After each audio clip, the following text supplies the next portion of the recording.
Hello, and welcome to an afternoon edition of LinkedIn Live with myself, Garth Sharif. Not my regular scheduled time slot for LinkedIn Live, normally on at 9 o'clock, but today on a little bit earlier or a little bit later because it's my busy time when it comes to delivering webinars and on demand courses. Welcome for those that are here to join me on this conversation again around generative AI. A lot of discussions on generative AI in my last LinkedIn Lives, mainly because it's in the news quite a bit. And I'm always thinking, what is the relevance of it for the different service lines that CPA provides? So with this particular LinkedIn Live, it's about the service lines of the audit and the audit profession. So I've been an auditor for over 25 years. And the audit profession hasn't gone through a whole bunch of substantive changes. They've gone through some significant changes, such as with Enron and Sarbanes-Oxley and what happened with internal control attestation and what's really required of our companies when we audit them in terms of internal controls and risk assessment. And that's been the big part of this is risk assessment has really evolved. But in terms of what an audit actually is and how we conduct an audit, we're still doing sampling, analytical procedures, using inquiry. Yes, we have international standards of auditing. We have the SAS standards in the US and auditing standards in Canada that are, a lot of them are based on the international standards of auditing. But quintessentially, the way we conduct an audit, and I like to think of it this way, if you had someone travel forward in time from the 1970s or 60s and look at the way we do an audit, obviously there'd be a lot of technological change for that person to kind of understand. They the computers and spreadsheets and maybe other things in terms of cloud-based software for our audit files, so things aren't printed out like they used to be. But when we come down to the actual work that we do in terms of the evidence gathering techniques that we use, such as sampling, analytical procedures, inspection, recalculation, reperformance, once they get past all the technology parts that they might be surprised to see coming from the 70s or 60s or 50s, they would say, well, yeah, okay, there's some different ways in which you're applying these, but fundamentally, I know what you're doing. I know how to sample. I know how to conduct analytical procedures. And risk-based auditing, even though it was born out of Enron and what happened with the collapse of Enron and Arthur Andersen, and I'm focused on internal controls and really looking at the areas of risk, including fraud risk and other things like significant risks. And I don't want to get too technical here. They would have an understanding of this. But now with generative AI, there is an accelerated question as to how generative AI will affect our profession and fundamentally changing how we assess risk and how we gather audit evidence. This conversation was already happening. This conversation was happening because artificial intelligence, machine learning, deep learning solutions for risk assessment were already being developed. But now with generative AI, that conversation has again taken another level up in terms of what does it really mean for the audit profession. So this is a very specific LinkedIn Live for those that are watching today. If you're not an auditor, please watch. This is I think a conversation for any profession. But I wanted to take a look at what the big four firms are seeing in terms of where this might be going. And what I can say in looking at what's been published by Deloitte, KPMG, PwC, and E&Y is that there is definitely a kind of a rush to start to think about how to get this involved in different service lines, including the audit profession, which is moving us quicker along the ways of starting to use AI software solutions within the audit methodology. And really what it's doing, in my opinion, is creating a bigger schism between the audit standards in the US and Canada internationally and what the practical tools that might be available for auditors to maybe perform quote unquote better, more efficient, effective audits. We just had a standard in the US, SAS 145, which is effective for year end December 31st, 2023, which looks at risk-based auditing, which is the key way in which we plan an audit, and has done some major revisions of the standards. One, to focus more on risks, to make sure that we understand what inherent risks versus control risks are, and also with a renewed focus on IT, and making sure that we understand IT general controls and application controls, and we do the work around those when we're relying on those systems for accounting information. But even though it does talk about technology and emerging technologies, I would say it is not addressing how an auditor might be using something like generative AI potentially in the future, not so distant future, to generate risks, to ask questions about where there could be potential fraud, to ask questions of a software that has a lot of information behind it. So prior year financial statements, industry information, the partners' thoughts, other engagement teams' thoughts, sort of baked in to this either generative AI or a deep learning program, and it starts to build out what would be potentially a blueprint for how we assess risk and then also gather evidence. Really, the standards don't address this. They try to hedge it a little bit by saying, yes, we understand emerging technologies coming, both from what the clients that we have as audit clients might be using for their own internal system, and also a little bit for what auditors might have, but it's not specific enough. But we're moving very quickly into a space where an auditor, and that's why I'm using the big four firms as sort of this litmus test. What do they have to say about this? Where the audit profession might not would say, well, if I can rely on this to some degree, because we've talked about the AI alignment problem in previous LinkedIn Lives, that we'll never be able to completely rely, at least at this point, on generative AI or deep learning. We still have to overlap this with professional skepticism, professional judgment, but it doesn't negate the fact that we should not be using this, right? There should be some leveraging of this technology, especially when it's a big data comb. That's basically what AI is. It's a way to parse through a large data set and also smartly ask questions and look for patterns and inferences inside the data set. And with generative AI, it even adds an element of judgment in there as well. Again, not supplanting professional judgment and the judgment of auditors and engineers and lawyers. But that's the difference, where you're really feeling like it's looking at the information almost like a professional would. And these technologies, in terms of different generative AI apps that would be relevant to the audit profession, are being created very quickly right now. I know of a few that would make sense in terms of writing generative AI software, analytic generative AI software that would make sense for an auditor to use. The question is reliability. Can we rely on this information on the output of the generative AI? But part of this is, where do we look at this from risk? Do we just say, no, we're not going to, as a profession, use generative AI until we're completely sure how to use this?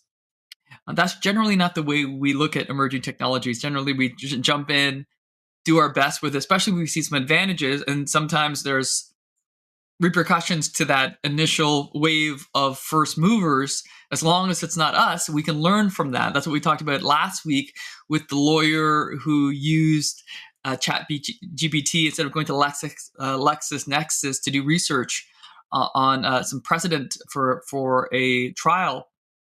He used ChatGPT, and ChatGPT hallucinated and provided these not real cases. So, but that isn't, again, those are real risks of using generative AI, but I don't think they are things that would stop us from using it, or at least thinking about it. So let's just take a look. So here's Deloitte. Generative AI, this changes everything. That's, if we're talking about hyperbole, maybe that's something that we would think about, but this is coming from Deloitte. With its ability to learn and generate new data, generative AI can help businesses streamline operations and improve efficiency. So it's really talking about how businesses can use AI. I believe, to me, the firm that kind of spoke specific to the audit profession was KPMG. But we can extrapolate this. if Deloitte is saying this changes everything for businesses to do strategy and operate and improve efficiency, it definitely makes sense that auditors who have to come in from a different perspective, but still look at an organization and try to understand it from a purpose of audit risk to use these. So we're seeing more of this sort of front facing with the big four, that generative AI, always with a little bit of caution, right? It has the ability to mimic and amplify creative voices, but you'll see there is always a little bit of a break to say we want to make sure that we understand what generative AI is and make sure that we're using it correctly. And they have a lab program at Deloitte. But partly this is, again, Deloitte saying, hey, this is coming and changing everything. I don't like, I don't have a history of Deloitte's web pages. I'm a former Deloitter myself.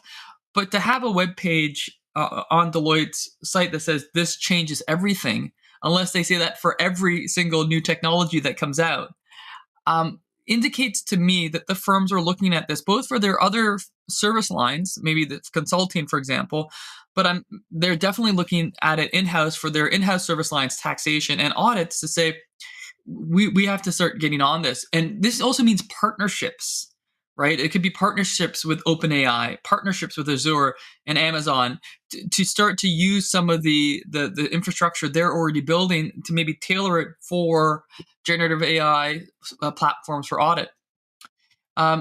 When it comes to other firms, PwC, I mean, in my quick search, I didn't see PwC AI, generative AI changes everything like it did for Deloitte. But part of this is we got to start using this, but we want to do it with caution. So this is again saying let's be cautious as we use this, and this is again looking at other companies. But again, we're going to see how this would be applied to the audit profession. That we make sure that everyone is educated, that there's certain controls in place on how we're going to use generative AI. That we have leaders in this case, internal audit leaders. So internal audit is going to be another area that's affected.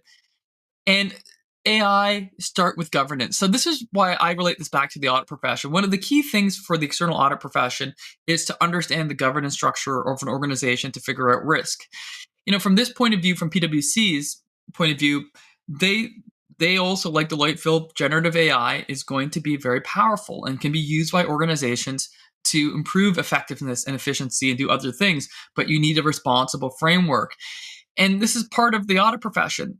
One, that we might have this same structure for when we as a profession start using these tools internally, but also our clients. When we talk about our clients using generative AI, that we're going to have to put even more focus and scrutiny on the governance structures to make sure that the strategy, control, responsible practices, and core practices of using generative AI is there. So that's two sides, right? From the audit perspective, the auditors using generative AI for their own purposes of conducting an audit, but also their clients using it. PwC's discussion on it was around the internal side of an organization using it and what it means for governance. You have EY putting the intelligence back in AI, prepping your organization to be future ready.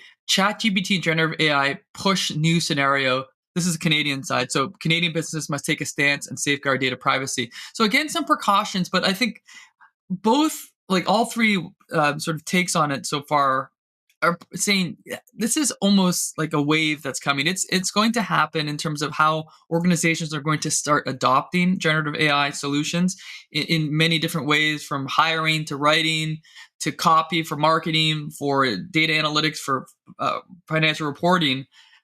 We should have safeguards. Again, this is important for auditors to think about too, because when we look at information inside a company, we also now, with the new risk reporting the risk assessment standard, have to have a better understanding of IT controls. So again, that's something that's important. We should move with caution, but it's coming. And finally, KPMG and Microsoft established industry-leading initiative to scale generative AI across audit, tax, and advisory. This is what I was talking before. This is recent, May 11th, 2023. Embracing the capabilities. This is from KPMG's global lead partner and Microsoft, embracing the capabilities of generative AI will shape business solutions and create new opportunities for growth and success of the firm. So this is what I was mentioning before, that the big four, for example, might say, how do we actually start integrating generative AI into audits, advisory, and tax? Well, let's just take a look at what's out there. So Azure OpenAI service and partnering with Microsoft is a huge partnership, and signals as a big four firm that we are going to bring this technology in house. We're going to work to bring this technology in a responsible way in house for all of our service lines, including audit. So, to me, as a check-in, and I'll just see if there's any comments on this. This is a very specific LinkedIn Live because it's about the audit profession. But to me, very specifically, when we talk about this, I think, all right, this really does feel like a fairly large change that's coming for the profession. In a way that, one, just keeping apprised of things is important, but also thinking about skills to update, I think is absolutely critical. Well, I'll post this later on in a LinkedIn Live post, but Google, for example, has free courses on learning about generative AI and deep learning. And I think where there are opportunities to take relevant and pertinent courses to deepen your knowledge about what generative AI is and some of the terminology around generative AI and even machine learning I think we might want to start going that way, and to an accelerated way, just start to make sure that in a professional service line where you're starting to see these headlines like KPMG partnering with OpenAI, Azure, and Microsoft to develop in-house generative AI solutions, that we start to say to ourselves, okay, I might need to just do a little bit of work just to make sure I'm keeping apprised. For the audit profession, what does this mean? We just had a major standard change in Canada. It happened last year with Canadian auditing standards 315. In the US, it's happening at the end of 2023. Really, for fiscal periods this year, that SAS 145 is to be applied. What does it mean for us? Again, part of it is we want to be carried by the momentum versus having to do heavy lifting ourselves and say, okay, what do I have to do? I have to re-educate myself, get a certificate in generative AI. I don't think so. But what I would say, what's the takeaway from this for the audit profession? I think us as a profession, that remember that as I began the LinkedIn Live, if you were here from the very beginning, I said, well, if you took somebody in a time machine, uh, and just checking if there's any chats.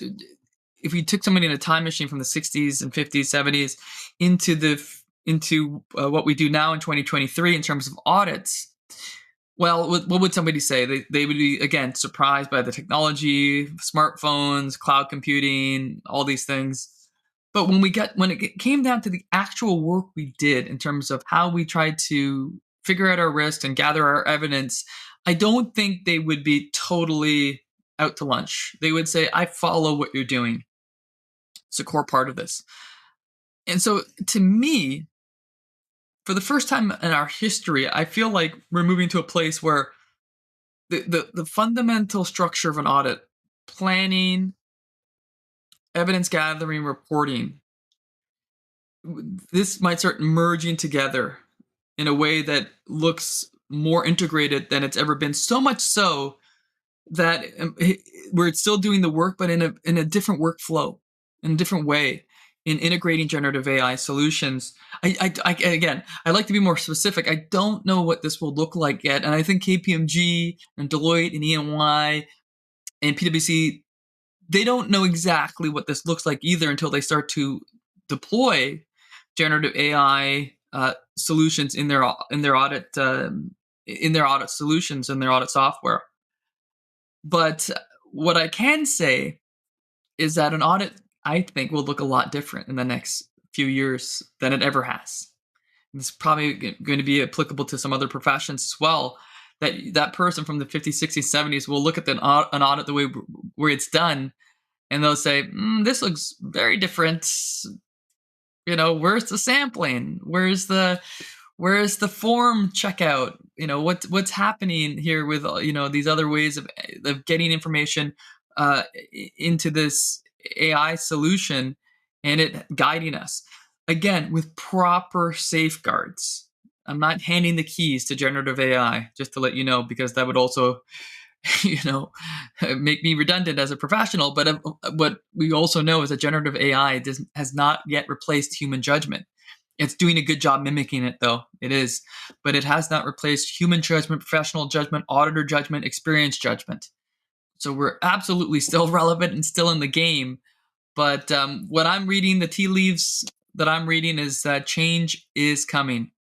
It's on its way, and maybe the biggest change we've seen in the profession. And I'm being hyperbolic because Deloitte was hyperbolic. It's a AI changes everything. So, or generative AI changes everything. So I can, if Deloitte can do it, I can do it, right?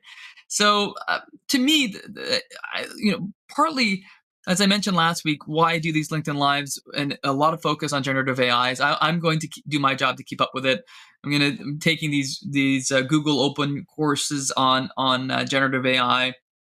I read extensively about generative AI and listen to podcasts. I'm doing my part as best that I can, so to not only look at it from a SWOT analysis, strengths, weaknesses, opportunities, and threats, but also not to have the cold water shock that could happen when this all of a sudden just happens inside the profession, where it's kind of clinging to the old way of doing things so tightly that I'm not able to kind of move into a different way of doing things, where I'm still maintaining what we do well as a profession: critically think, trust, being able to evaluate alternatives, being able to take information and understand how to apply a tool like a generative AI, but just in a different way.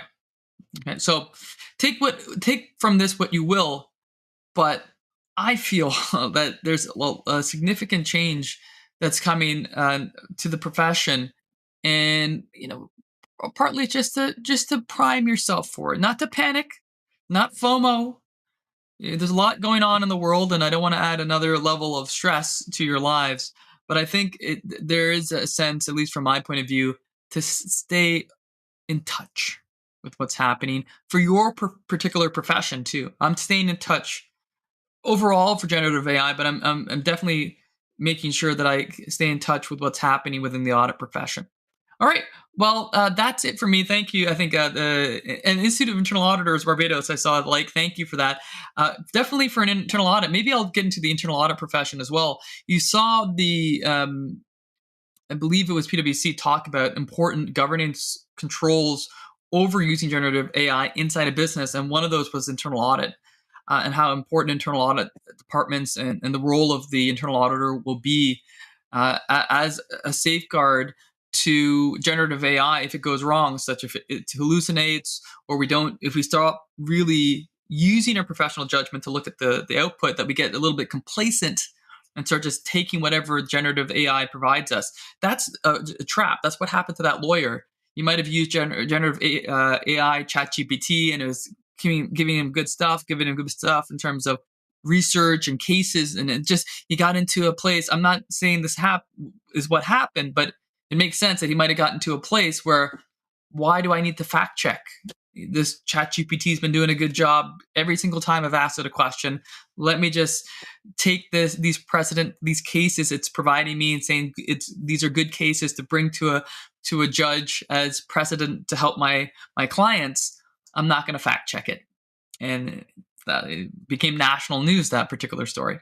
All right. Well, thanks everybody for watching. I appreciate all that were watching and watched me today at my new time, 1:00. As I said before, just during this time of year, I'm busy with a lot of live webinars and other development projects. So sometimes I can't hit that 9 a.m. on a Tuesday normal time slot, but I do like to do at least one LinkedIn Live a week. So today, 1:00 Eastern time.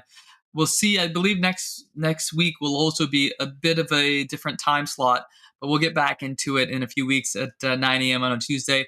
Thank you for watching AI, generative AI in the audit profession, and hope to see you next week. Take care, everyone.